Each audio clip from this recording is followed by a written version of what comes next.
What's going on, YouTube? This is Zamani from Team Art Flash.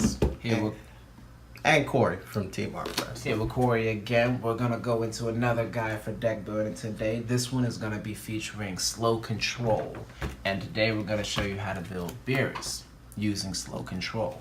Beerus is probably the slowest of all slow control decks, considering that he has the highest value drop in the game, the 12 drop Whis, this one here. And the Whis, obviously, if you play the Whis, his attack and his skill can't be negated. He's a quad striker and he's a 40k, and he gives you another turn every time you summon one. So as long as Beerus is your leader. As long as Beerus is your leader. So of course, when you get to 12, there's not too many options you're gonna have to play through this Whis. It's crazy, actually. So, and then if you do manage to do it, Beerus also has the very nifty effect when he's awakened to pay 16 energies, and you automatically win the game. That's a very strong effect. After dealing with 4 Whis between 12 and 16, or 3 Whis, or however many Whis, if you manage to survive it, you still have to deal with the fact that Beerus automatically wins the game. So, obviously, this is 100% completely worth getting to that phase, playing through that Whis, and it's almost impossible to play the game through 2 or more Whis at a time. So, the real problem then comes to how do you get to that step in the game, and how do you get there consistently in tournament play or out in high level challenges or places where you feel confident that you're able to make it. And that's by playing the slow control matchup. For those that don't know, slow control means that you are playing the role of the player who has to maximize value out of each of his cards, who has to mitigate damage being dealt to him, who has to really check and keep card advantage at all times. You're not about dealing damage. It's not about how fast you can get your opponent to 0. You're checking your hand. You're keeping an eye on the board. You're trying to mitigate life, and you're trying to keep card advantage. You really got to focus on maximizing your value out of each card you play. You want to be netting card advantage with it, or you want to be netting substantial removal or consistent gains from everything you do.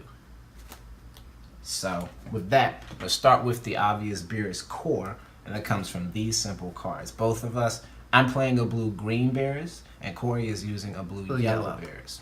So you're going to see here how our decks are similar and where the colors green and the colors yellow go, because Beerus becomes very different when you get into past the core, but he's still very viable. He can be built in many different ways and still be successful.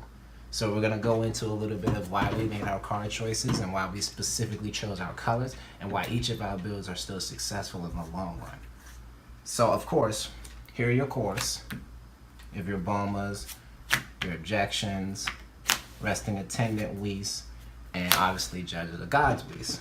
Now, in any version that you play, you're going to want to be looking for these cards. You're looking for your bombas so that you can search out your Whis. You're looking for your Whis because they're for ramp. Every time you put in play a Whis, the 4-drop, you take the card off the top of your deck, you put it in your energy zone. More energy means you're going to get to 12 faster. It means you're going to have more resources to defend yourself with. You're going to have more resources to generate more advantage. But you're not losing cards out of your hand when you summon Whis. You're just adding a 10k body to the board that's worth a 10k boost. And then you're able to generate more mana. Objection is used a little bit more variably.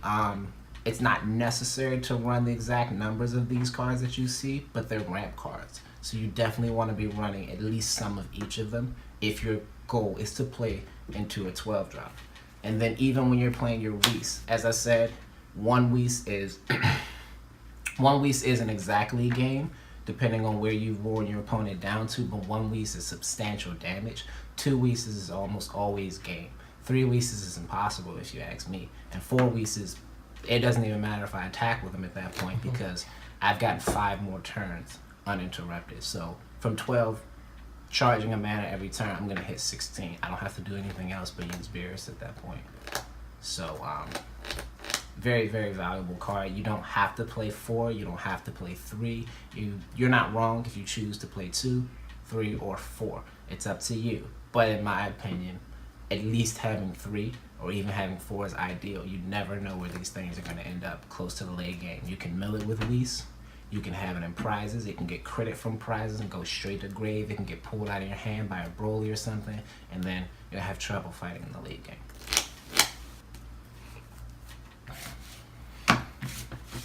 Now, for my core, I chose something very, very similar.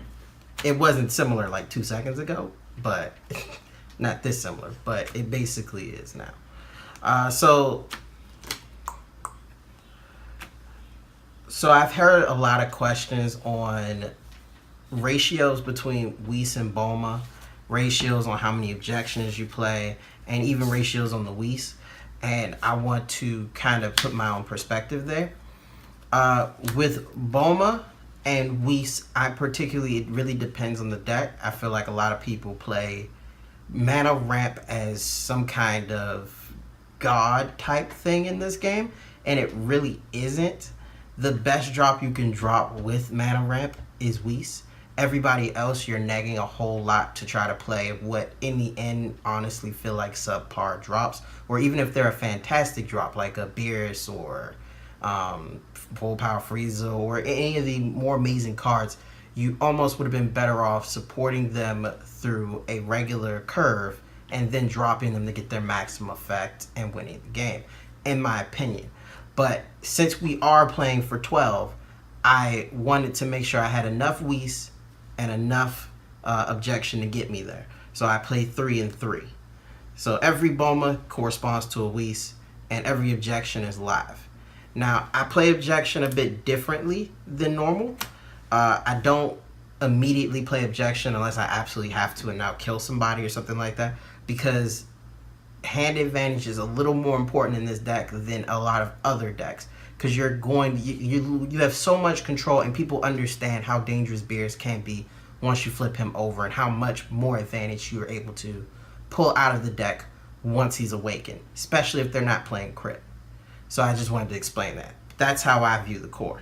And as far as Whis goes, I play 4 for is at least 2 reasons for it. One, I don't know where my Whis is going to end up. Very often in a game, people literally will not attack a Beerus until they know they can kill a Beerus. So I can't afford to hit 12 and then have to wait a turn, 2 turns, 3 turns to find a Whis to finish the game. It's not worth it. So I play all 4 of them to make sure that it's there.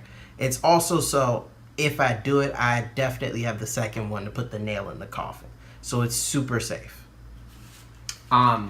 One more important thing to note about objection, in normal circumstances, especially in mono blues, once you've hit your first objection, you're looking for it on turn 2, 3 at the latest, something like that, to try to really generate the ramp, and you'll take the neg or something like that, and it may put you a little bit behind if you're not like really mitigating your card advantage.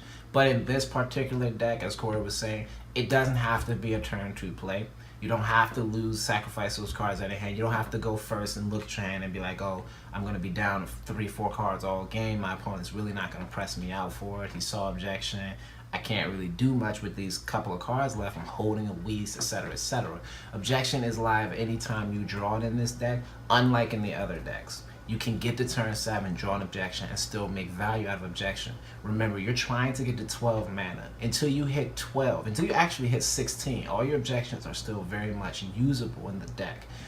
Granted, there may be, by that point, some cards in your hand that might be far more valuable than others, but it doesn't make objection a dead card at any time.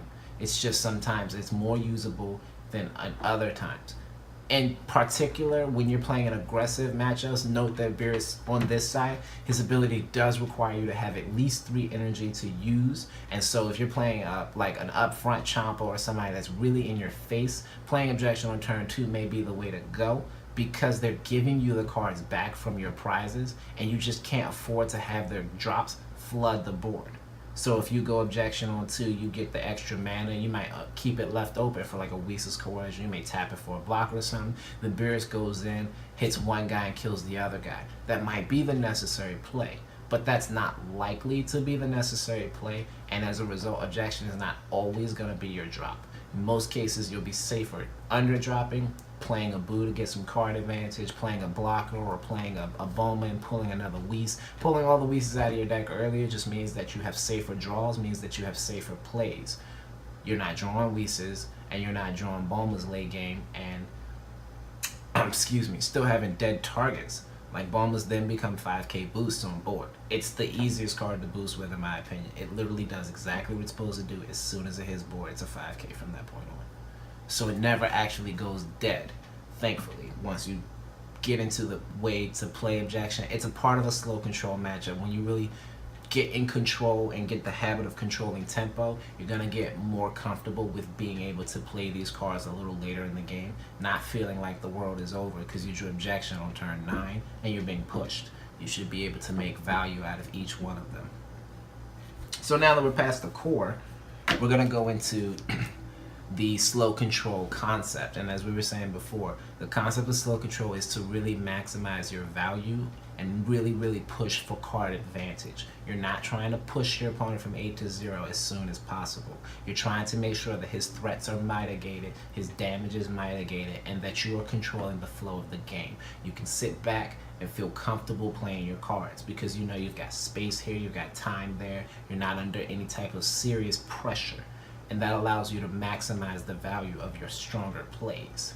So blue offers you a lot of opportunity to do that. You get a lot of safe cards in your lineup to be able to protect yourself, to be able to mitigate damage, to be able to pump up and really ramp and get you card advantage where it's necessary. So here, there are very small differences between our actual build. Like Corey probably may play a Senzu Bean here or there in his blue lineup versus me. I don't play any of those. But the concept, again, is to remember each one of your card choices has to help further your survivability and further your ability to get into the late game. Because it doesn't matter how many Weeses you play, how many objections you play, how many of those strong late game cards you play, if you still fail to reach your goal. It's just all for nothing. So if you're gonna take that route, if you're gonna take the risk and play objections and play 4-drops that are only 10K, that don't really award you any presence on board, or play the smallest 1-drop in the game, you're gonna need something behind it to make sure that you get where you're trying to go. So here, these are your obvious staples. Of course, you have your Weezus Coercion, very solid counter card. It's practically free. 1 mana is 4 coercions, and you still have a mana left when you're done. It is the easiest card to play as a counter. For Boo, he's a very simple 1-for-1 effect. This is the definition of value. Boo comes into play, he costs 1, he puts 1 back into your hand, and then he's a 5K boost from that point forward. Boo, in some cases, even can become aggressive depending on the state of the game. But nothing like a free 5K that replaces itself. On a game or two off of a Boo. Yeah. It's the definition of value. He costs 1, he summons for 1, and he draws 1. It doesn't get any simpler than that, straightforward. Obviously, your 10K boost, it's pretty necessary because that's just how the game has been designed. Really. Like, there's just no reason not to play your 10Ks, make space for 4 of them in every build that you can make because they're there to save you. They're there to give you the lethal push, they're there to stop the lethal push, they're there to keep you from negging hand, they're there to be free. Take advantage of free. You don't get a lot of free. I am up to 4 Jocos. For no absolute reason would I play less than 4 of this card. Every single one of these, in my opinion, values between 10 and 15K worth of boosting. And that's hardcore for no cost when you get into the I have to do this or I'm going to die phase. And you're going to get into that a lot in this deck where you're going to be at that point where I feel like if I don't successfully block this attack, he will kill me. And Jocko is there for you when you get in that situation. It does. And by the way, what he means by swinging 15K is he means if your opponent plays 10K as a booster and you play Jocko, not only did you minus him 10K, you boosted up 5K. So you've literally swung the battle 15K in a different direction, particularly in your direction. It becomes even more valuable when that 10K costed mana. Or when that 10K was played earlier. Like, I've seen people on turn 1 charge a blue and use Vegeta, take a prize and swing, and the first thing to do is combo chomper. And I'm like, okay, I'm gonna Jocko that, and that's literally the end of their turn. There's nothing but value in that card. And it's very strong when you use it correctly. It is a very strong defensive option. It's not necessarily used strictly for defense. He's a free 5K boost like every other 3-drop except Champa in this format. So he's very good both offensively and defensively. It's also very small, but important to note that he is worth 16K. So he is tied with Destructive Jabba for the biggest 3-drop in the game for only 1 blue. Doesn't mean play him, but it's not like he's never dead in my opinion. He's not. Energy Boost Beerus, the literal definition of control. Beerus says, I have 5 or more mana, somebody dies. When I'm summoned. It's extremely powerful. In my case, I'm playing blue-green, so Beerus being the choice in my deck over the Vegeta lines, it's very important to notice the difference here. Even though the Vegeta can come out earlier, Vegeta does have a limit to his target, raging attacker specifically. And Furious Yell costs you life to do it. And I don't want to pay life in a deck where I need all of my life to matter. Because people are gonna be looking to 8 to 0 me as soon as they possibly can. And I don't want to help them do that. Especially when I have a card that can do the exact same thing. It doesn't cost me anything. The important thing to note here is because I'm playing Whis, and Whis is primarily used as my 4-drop, it's kind of hard to get through the game if I don't hit Whis on 4. Beerus becomes more of a control following it. It's a very safe play. He follows Whis, and when I have 6 mana, I play Beerus. I have 2 mana untapped, and he's live. He's live at 20k. He can hit one guy with his ability and hit the other guy with an attack. He's very hard to take down. It takes most people 2-3 cards to combo over him, so he's very threatening. And he's worth 10k if you just happen to need a quick boost. Don't make a habit of boosting with Beerus unless you must do it. But he's extremely valuable. Extremely valuable. For sure. The 5-drops. Now, this is where we show a little bit of variation here. In my 5s, I'm playing 3 Pencil Speeds and 2 Results of Training in my blue 5s. And I prioritize Pencil Speed and I prioritize Result of Training. I feel like most games, it's kind of hard to say Beerus is not going to be sitting above 4 prizes. Who really wants to awaken Beerus? You can't keep hand advantage very safe with your Beerus unawakened. He doesn't draw when he swings. He doesn't generate any card advantage. So most people are just like, okay, well, I mean, leave him at 5 and then kill him when I'm ready. If he's running out of cards trying to ramp, he's not going to be able to make it. So the Result of Training becomes even more necessary. The Prince of Speed floods the hand with cards after you get to that point because you're playing objections, you're playing cards that are pulling extra cards out of your hand. You're going to need that regeneration. And that, in my opinion, is the blue core for control. Every card has value. Every card picks up cards or adds cards or takes cards away from my opponent. That's the idea behind control. Okay. So for me, I start out with a couple of King Kais. Even though I'm not a big blocker person, I feel like this is one of the few decks where blockers really show what they are made of, literally. Because you have to conserve those prizes. You have to conserve those prizes. But he also serves as an easy 5k to possibly top over, say, a Kaba. And he, of course, can boost for 5k. So he's useful in that sense. Boo, I honestly really don't have to say anything more that Amani hasn't already expressed. He's the, as he said, the definition of value. 4 weeks coercion. I had to max out on the gates. Once again, this is like he said, it's a slow control. You need your stall to keep people from killing you, to avoid those annoying little criticals. So if he is taking you for a ride with prizes, you're getting them back to your hand instead of to the discard pile. There's nothing between with that. Senzu Bean. Now, Senzu Bean is probably, I would say, the most versatile extra cards you could possibly have. It's defensive because that permanent 5k puts you out of range of a lot of bad attackers. If a Mecha Freeze is coming at you, it's not anymore. It's unlikely unless he's willing to take more cards out of his hand after dropping Freeze and then dropping a card. On your turn, you can extend your plays very, very well, especially if you're, say, sitting at you need to play something like a Boo to get your Whis, and now you need to get your 12th mana back so you can actually drop the Whis. A lot of different things open up when you have a card that recovers your mana, especially in a deck that covets giving you mana like this one. Piccolo, what's there to be said about him? Easy boost, saves your life, especially when you're under 4 prizes. And I find he plays a particularly nasty role here because even if you're not going for game, that's fine. You can still use him to filtrate the deck. And you're going to need to do that sometimes to get to that 2-East, even if you're running 3 or 4 of them. Jocko, he's 100% as good as Amani says him. I didn't find a reason to play 4 of them this time, only because there were some other things that I wanted to play that we'll get to a little bit later. But he is absolutely a lifesaver. But when you're playing Senzu Beans, coercions, blockers, and I play more blockers than just this kid, it didn't become as necessary to play Jocko.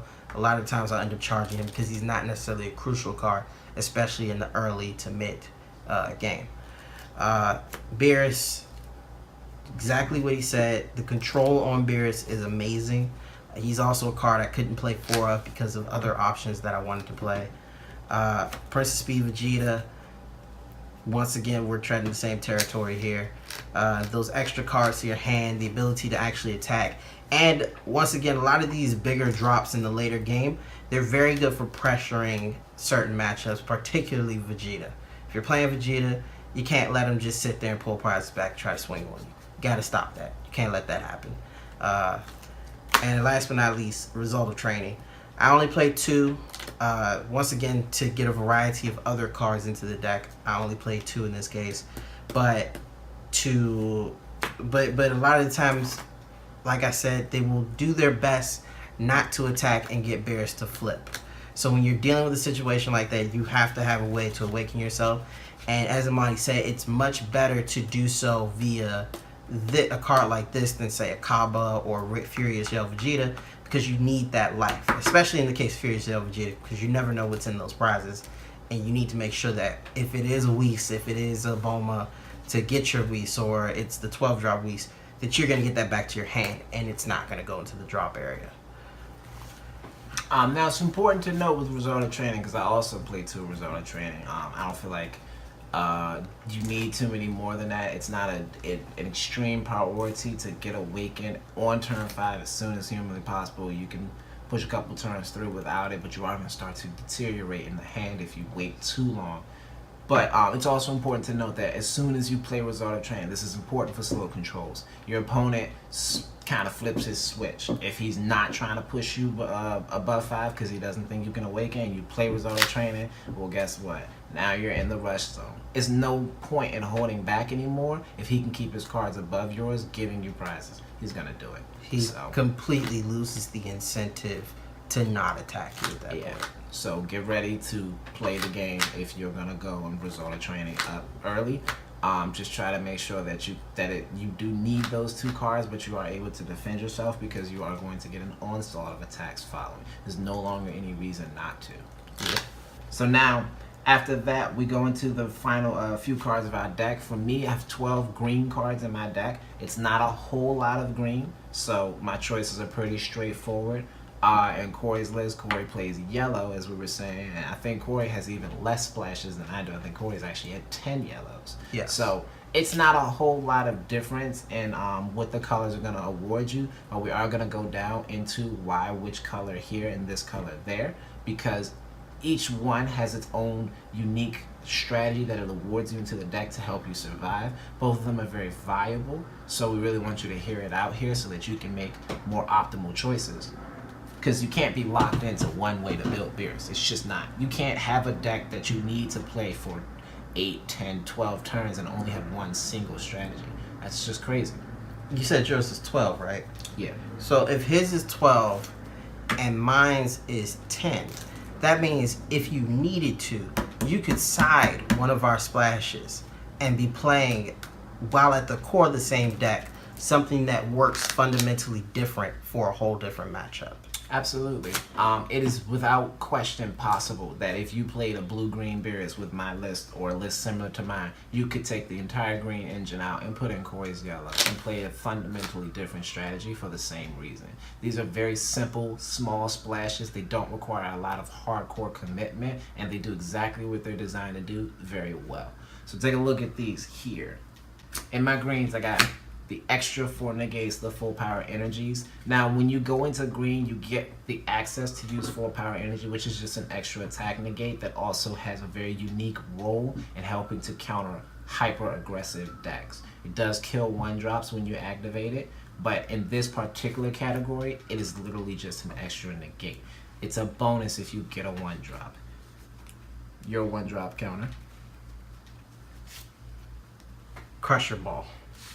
So the purpose behind Crusher Ball, because I originally designed my Beerus to also be green, is that I realized with Beerus's inherent effects, you can control the field.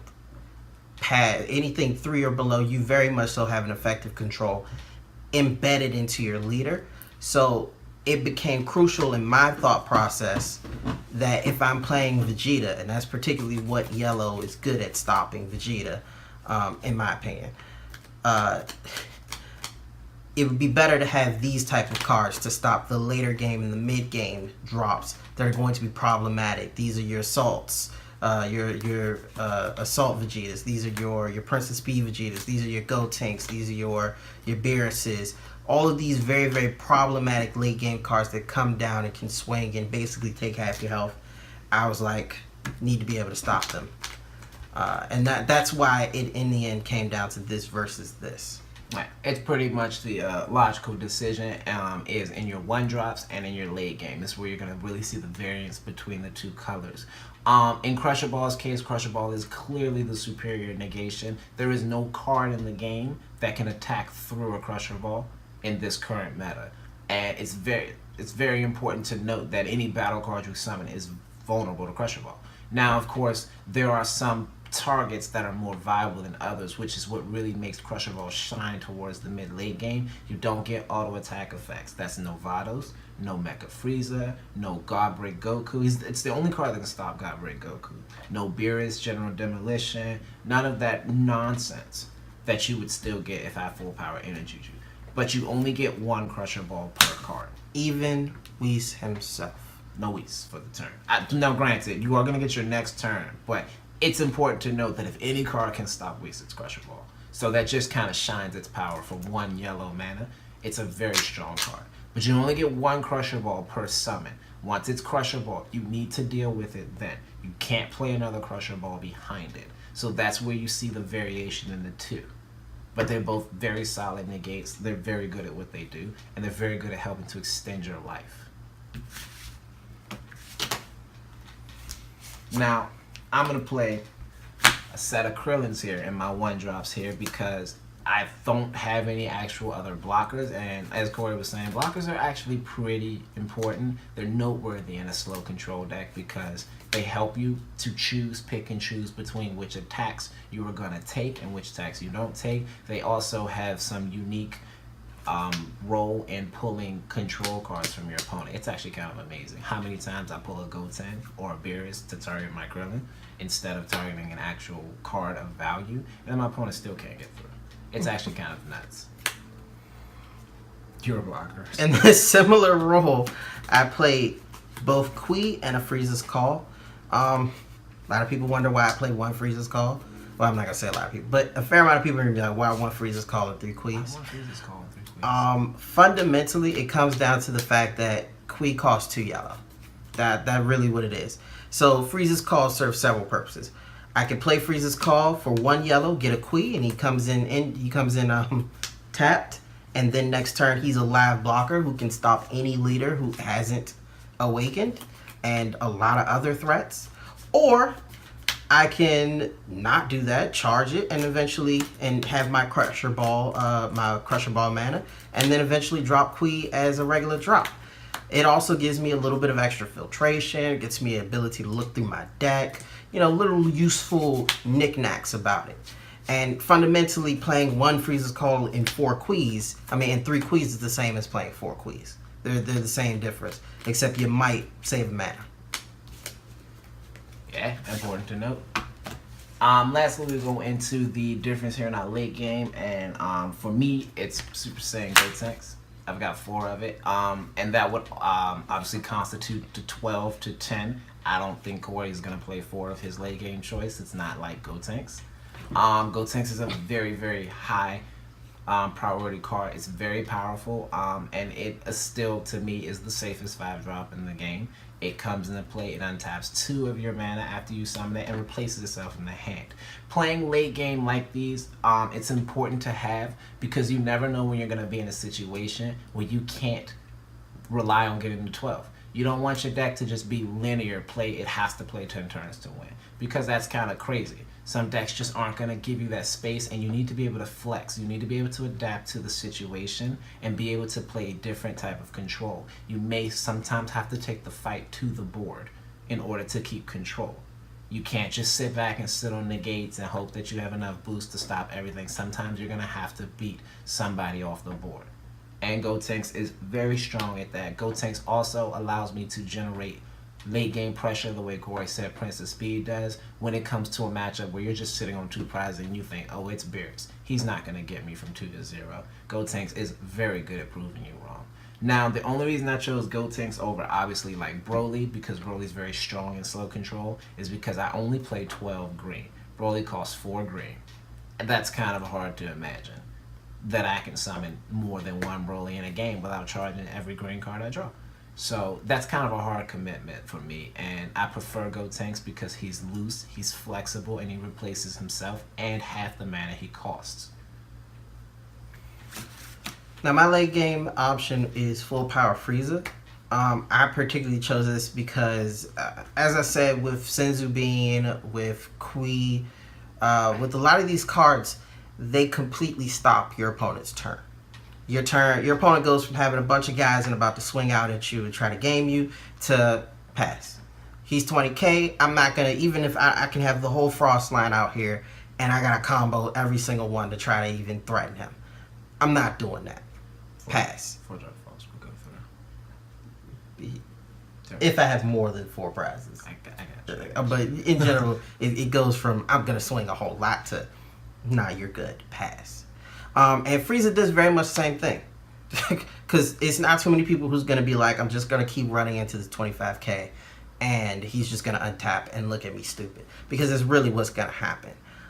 It's not a perfect drop, obviously, because, you know, you can get a Beerus, you can Furious Yell it, you can do some other things, and of course you can combo over it, but I'd rather you have to focus that hard on trying to drop the full power Frieza than legit being able to swing into my God of Destruction.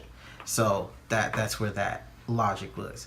It also happens to be a triple strike, so it's a fantastic offensive option too. And if you note, none of the yellow cards in my deck cost more than 2 individual yellows. None so of it's the not green hard. cards cost more than 2 green. Absolutely. It's very important to note when you're splashing 10, 12, 14 cards of a different color, and you want to be careful of how many cards you have to charge to summon your other cards. Obviously a 3, or like I'm saying in Broly's case, a 4 cost is going to be kind of a stretch to get in terms of consistency. You're already pushing your consistency playing 10 or 12 of a color, but you really only need to hit 1 of that card, and then most all of your other cards become live. To not be able to secure 2 greens in 5, 6, 7 turns is kind of absurd. Really, it's not like it can't happen, but it's very unlikely. And in multiple games, it has been consistent as it can be. The important thing about these drops here are they are answers. They have to have answers. You have to do something about them. That's the point of control. I play this 1 Gotenks, or he plays that 1 Frieza. You're gonna need 2, 3, 4, 5 cards sometimes to deal with it. If you don't have the obvious answer, like if you don't have a Beerus, or if you don't have your control cards right off the front, you're going to have to do something about it. It's going to cost you. And that's the point of slow control. It's really pulling value out of your card. I get 1 down, I get 1 back to my hand. It'll cost you 2 or 3 cards, and you don't get those back when you have to deal with Gotenks. It's 25k. Biggest card normally on the board is at 15k. Just being your leader. You might have a 20, but I probably target him with an attack. If you have a 25 on turn 5, you're probably playing Gotenks. There's no other 25k you can play on 5 without ramping or something crazy like that. So you're probably playing Gotenks. If you're playing Gotenks, that's different. I went first, I ramped. I could have my Gotenks and play by 3. And he's a 1-for-1, so it's not like I'm going all the way out of the way to get him out. He's just going to put himself right back in my hand by drawing. And it's not hard to get. You gotta make the most out of each card when you're playing slow control. You want to make sure that your opponent needs more than just attack, kill that card. So, as you can see, I've got a blue-green Beerus, Corey has a blue-yellow Beerus. Neither deck is superior to the other, just in design. It really, really comes down to the skill of the player in slow control. You have to understand when you're playing slow control that you are in the role of controller. And in most cases, you may get lucky and your opponent may think he's in the role of control. But there can only be one controller in the match. You need to be a controller, and your opponent is going to have to play aggressor in order for you to get a game. Otherwise, he's just going to lose to a slow control. It's also important to note that if your opponent is playing a slow control loses to slower control. So if you are quickly noticing that your opponent is ramping ahead of you, or your opponent has more control cards than you and is playing Beerus, you may want to put the foot on the gas, because you can't out control a slower control deck, and you're just going to lose trying to conform to control versus control. That's not how this game is designed. That's not how any CCG has been designed. There has to be an aggressive player and there has to be a control player. At some point in the game, you have to flip the switch. If that is 12 on Whis, that's 16 on Beerus. If that's 5 on Gotenks, 6 on Frieza, you have to flip the switch. You gotta know when to do it, and if you don't need to do it, then you have to sit back. There's no point in trying to play aggressive in a matchup that you can win just playing 10 turns of slow control. So, know your role in your game. It will help you tremendously in being able to pilot these type of decks. They're slow controls. They are designed primarily to sit, wait, stall, maximize value, generate card advantage, play the lead game. Okay? If you guys have any questions or anything, if you want to see anything else, or if you just want to get into further detail, you're free to leave a comment. Either Corey or I will get back to you. If you want to talk about some blue-yellow, or if you want to talk about some blue-green, you know what to look for. But thanks for tuning in, and I hope that you have a good Beerus deck of your own, and I hope that your deck gets you to 12, and I hope that when you Whis kids, they don't scoop you before you get to turn 16. Because they'll never let you do it. They don't ever let you do it. Hopefully somebody out there is going to let you drop 4 Whis on them. It's really nice to see sometimes. All right, that's all.